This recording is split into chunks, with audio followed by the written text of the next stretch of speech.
د پاکستان خلاف د طالبانو بل اقدام. په افغانستان کې د طالبانو حکومت بهرنیو چارو وزارت وایي د پاکستان لخوا پکتیا او خوست ولایتونو د هوایي بریدونو په غبرګون کې کابل کې دغه هیواد د سفارت سرپرست احضار کړی او احتجاج لیک ورته سپارلی دی.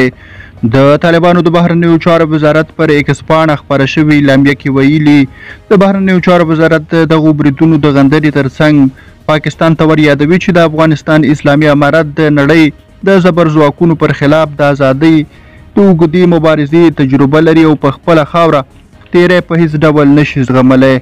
اعلامیه زیاتوي د پاکستان نوي ملکي حکومت او ولس باید پرې نږدي چې ځینې کړنې په غیر مسؤلانه کړنو او غلطو پالیسیو د دوو مسلمانو ګاونډیو هیوادونو اړیکې پیچلې کړي.